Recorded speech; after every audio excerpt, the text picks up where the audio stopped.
Alright, so they will place down.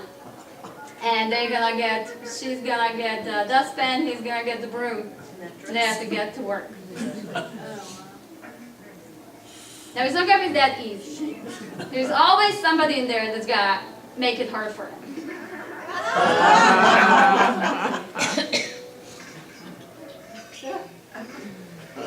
Nobody gets in a home before they sweep the floor.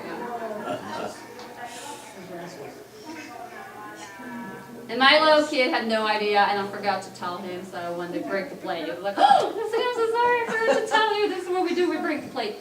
And I always joke that this is only possible in Slovakia. So if you want to recreate this tradition in America, the business will be like, no way, we're not liable for anybody getting cut here, you know, like, you will have to like give everybody safety goggles or something before But in Slovakia, nobody cares. If somebody gets cut, it's just like a cool story to tell for yourself, you know. Alright, so they clean this. And then this is my other cousin. The same thing, you know. Cleaning a little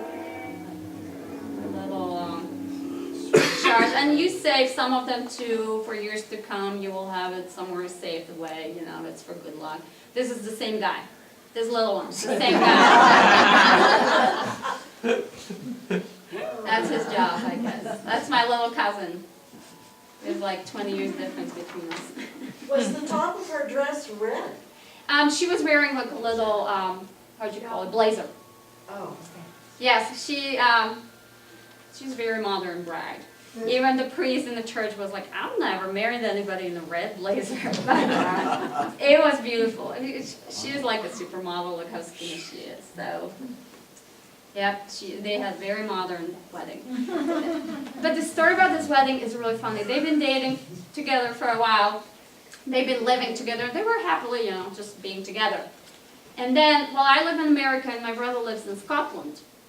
And this one summer, 3 years ago, we were coming to Slovakia in April, and we had like 1 weekend overlapping when both of us would be there.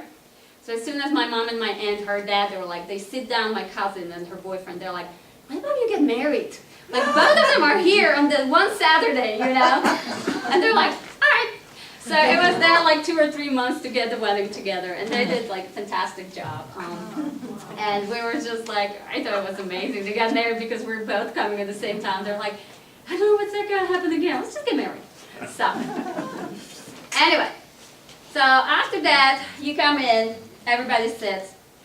They have a little speech, godfather obviously has a speech. And then the song we all sing is called Mnoga leto živio. I don't know if anybody heard about that before. Any kind of celebration you go to, any kind of wedding, people are singing Mnoga leto živio, which means many years you lived. Oh. So I just love that song. It's pretty cool. So I have a little clip of it from my cousin's wedding. And look at the back of the beautiful painting on the walls too. Yeah. You see, this is the whole Košice. Oh wait. Oh, it's very quiet. We usually don't even understand what we're singing. This was like some kind of Croatian language, I think. So I never knew what we were singing, and I looked it up. I was like, oh, that makes sense. And I had to stop because my kid picked up the juice, and I was like, you have a white shirt! Like, I had to stop the video. Alright, so the next thing is eating the soup. Years ago, the couple would eat from one plate the whole night. Now in modern days, the tradition just kind of shrink down to eating the soup from one plate and feeding each other. Again, it's all about the cooperation and how you work together well.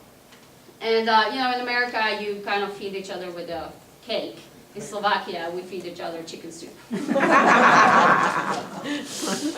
And chicken soup is the most important meal of the wedding. You know, chicken is supposed to be, I don't even know what it is for. It's probably health or fertility or something. It's always something about fertility. So everybody has a chicken soup with noodles at their wedding. There are lots of courses. Like, people just keep feeding you at the wedding, because all you do, you dance like crazy, you drink like crazy, and so they have to feed you, otherwise you'll be like trash by 11 o'clock. Alright, so now and then.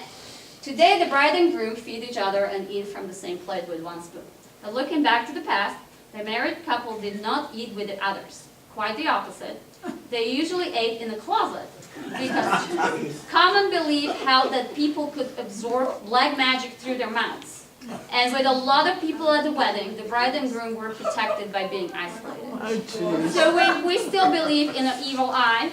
Somebody looks at you ugly and you're like, oh my god, zochi. We call it zochi. Anybody knows what uhliki is? It's when you take the matches and you light them up and you put them in a glass of water.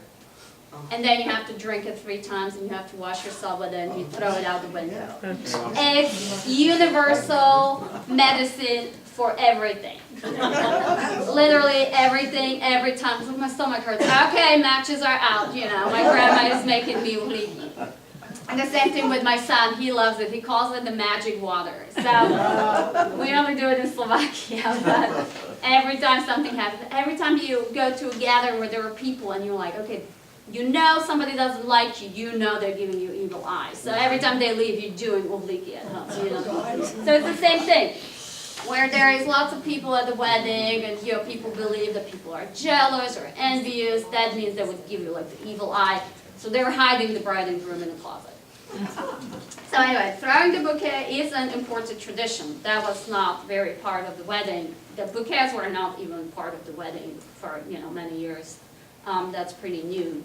But a long time ago, a bride would throw a piece of kolache, and whoever caught that one would get married. Alright, so then, cooking was done by the women and the family or friends, with one main cook who was hired and paid. So when I talked to my grandma, she said, yeah, that's what we do. We had a big hall, like fire hall, with little tents.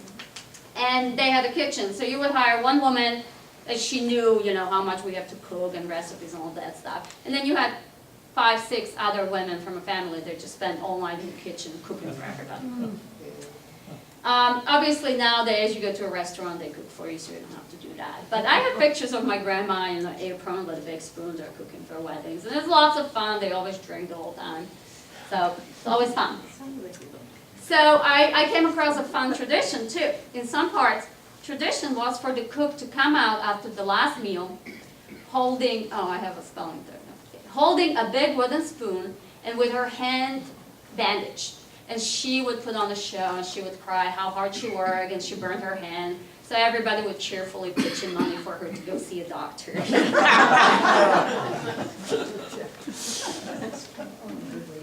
Alright, so now the cookie table.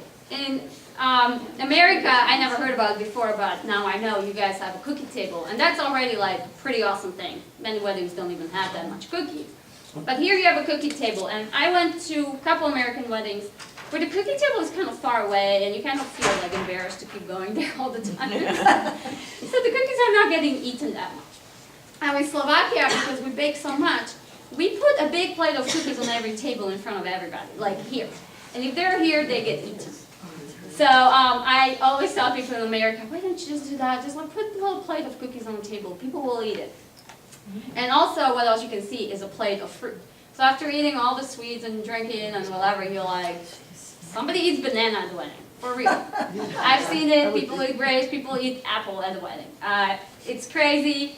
Lots of it gets wasted, but they always put the fruit plate on the table too, next to the cookies.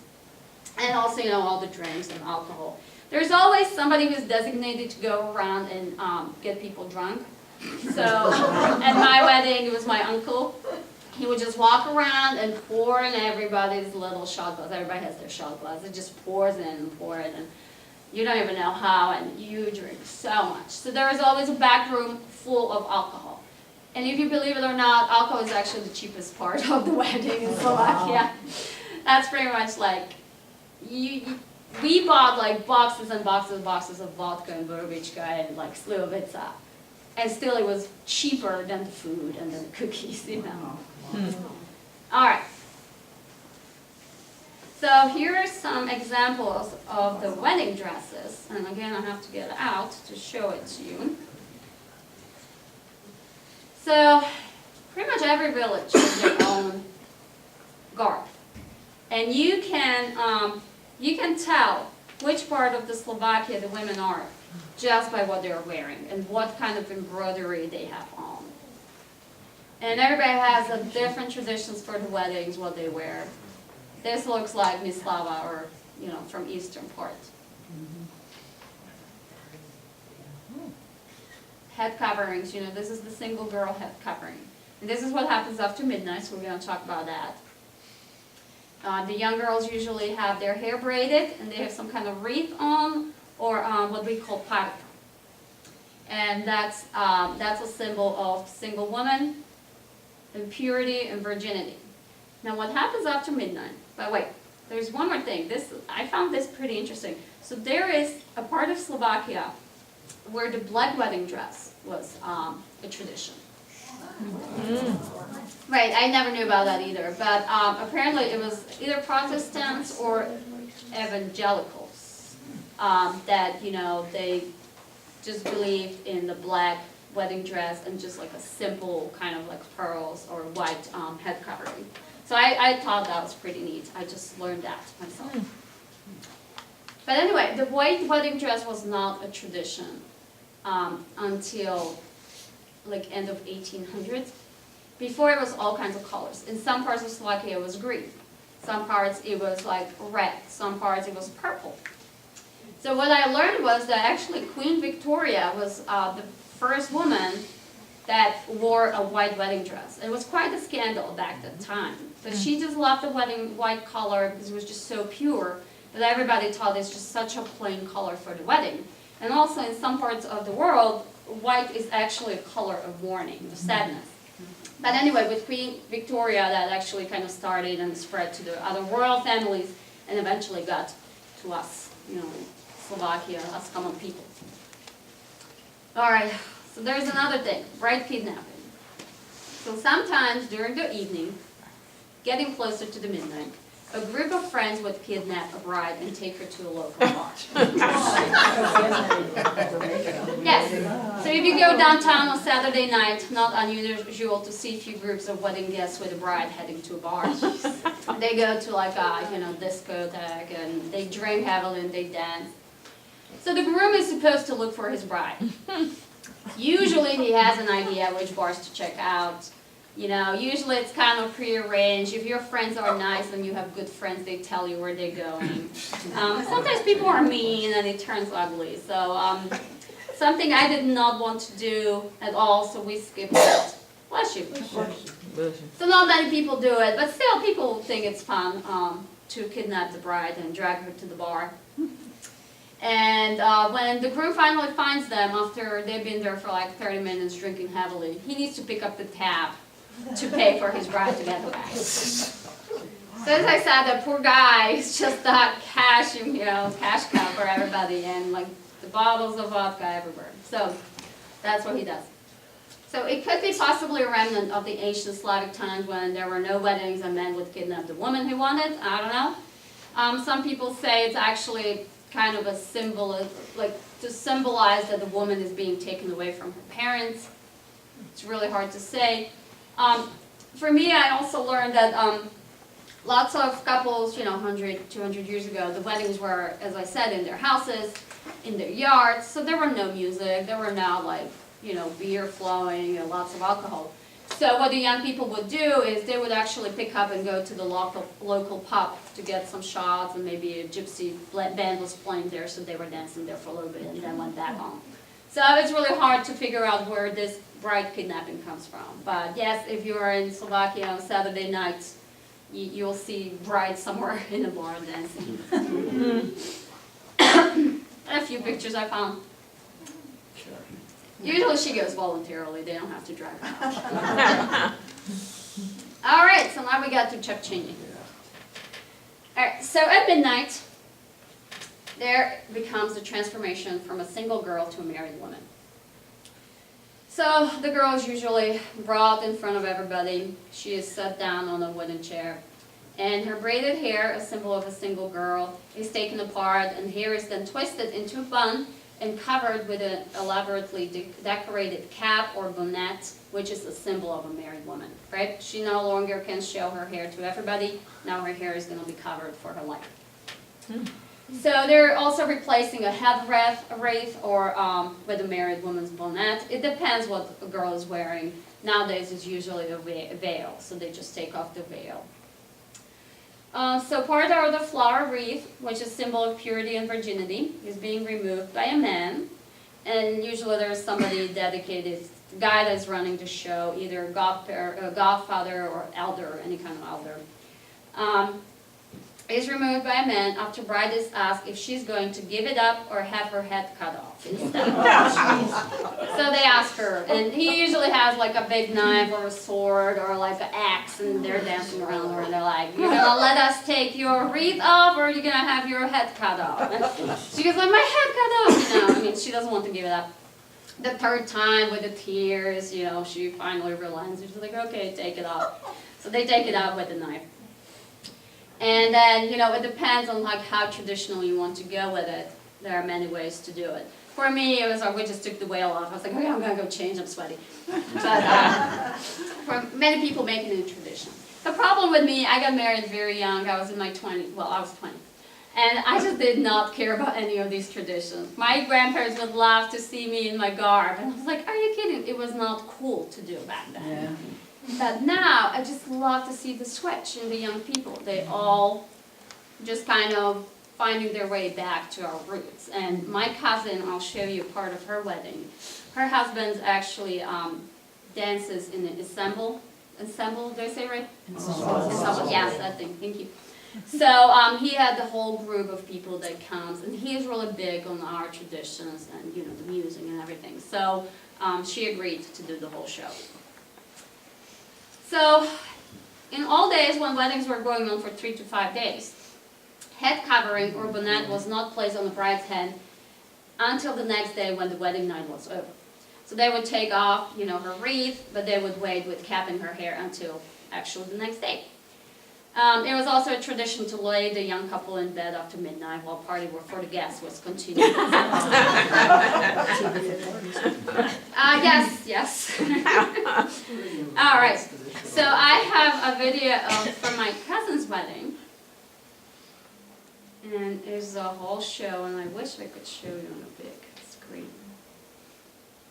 All right. So this is the group. Let me see if I can do the volume.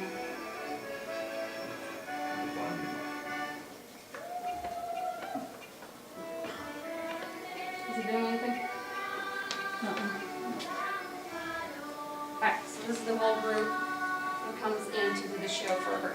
And, usually you have people that would do that for you, but nowadays not many people remember all the traditions, so you can actually pay. These groups will come and perform at your wedding. They also call it the candle dance, because the women will dance with the candles that are going on.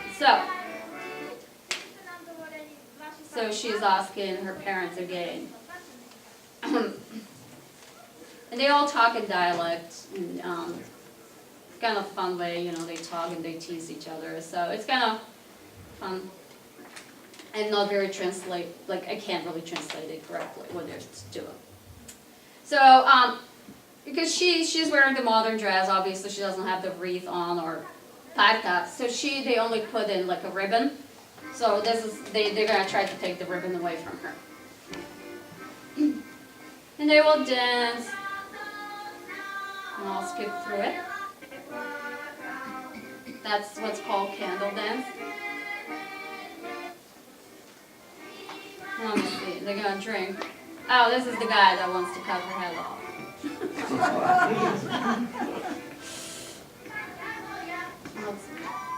What is he asking her?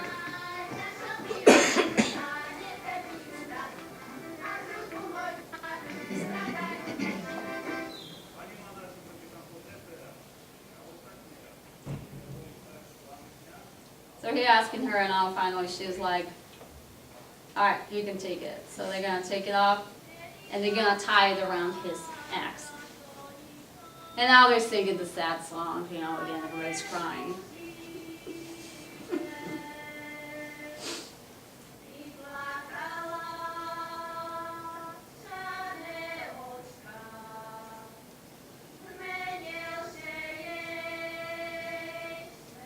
Yep, we have a sad song for every occasion. Alright, so now the groom's coming in and they're gonna do a little show too. I think he's gonna pay for it. Oh yeah, he has to pay for it, yeah. So right now they're negotiating the price. He's asking for 2,000 crowns. He's like, no way, that's too much. And he's like, I'm poor, I don't have money, so. Oh wait, I skipped it. He has the bottle ready for it. So he gets the ribbon back and they do a little dance. Alright. So after that, they took her back, they changed her into the garb. And now they're going to do the actual putting the bonnet on.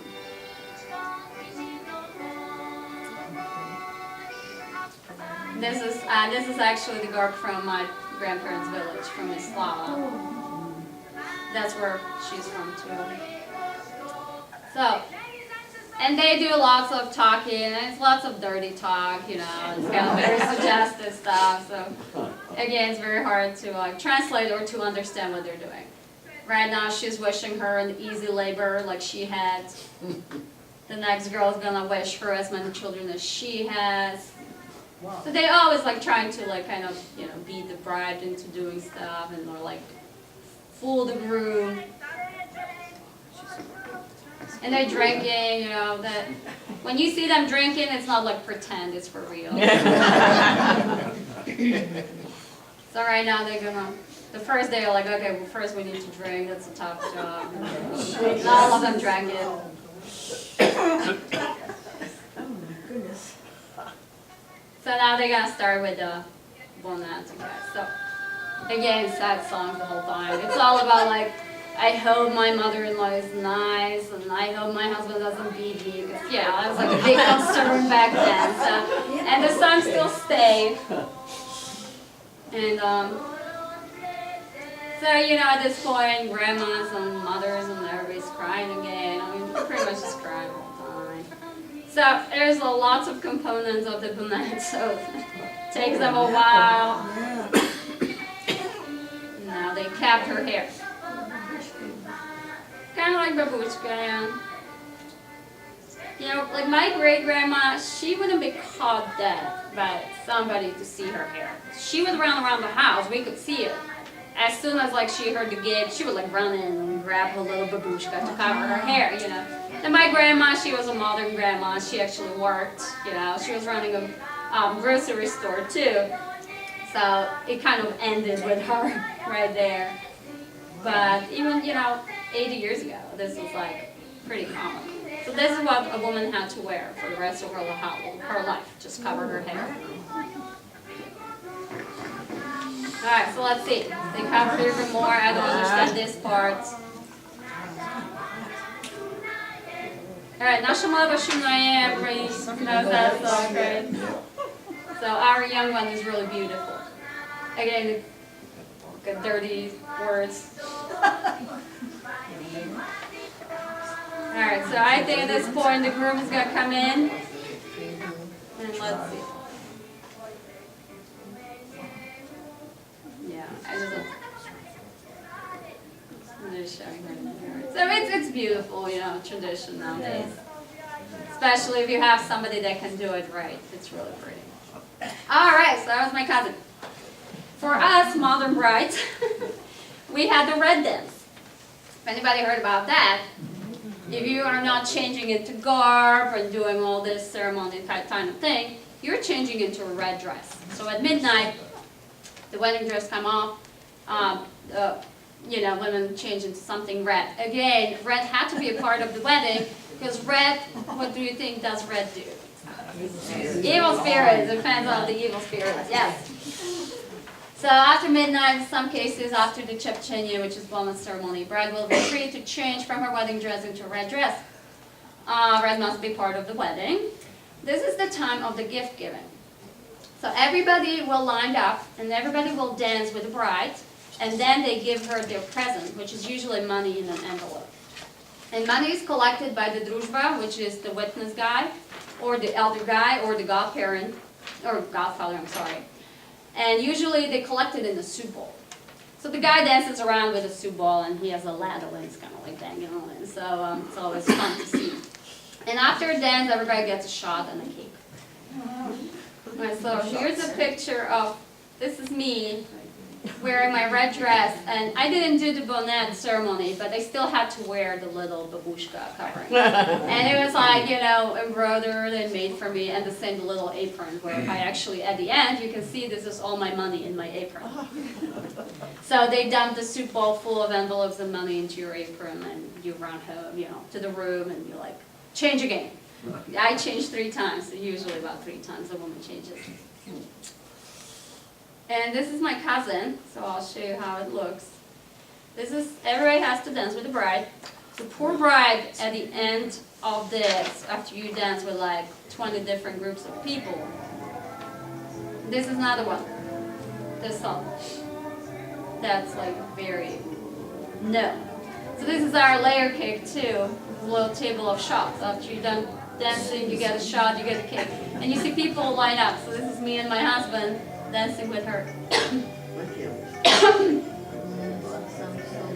And you're just done. Your feet hurt. And we were nice. We were like, yeah, let's do like 3, you know, little loops and we're done. But some people will like try to kill you and they will like spin you like crazy and you have high heels on. So usually it's really. So this is my poor husband. Poor husband. Drinking. And this is the family dancing with the bride. And at the end, the groom tries to get his bride. They won't let him. So once again, they want something from him. They want the money. Because right now they collected lots of money, right? So they want some. Or they want a bottle or something. So usually it's a fun there. At the end, he needs to like kind of get his wife from the people. So in some parts,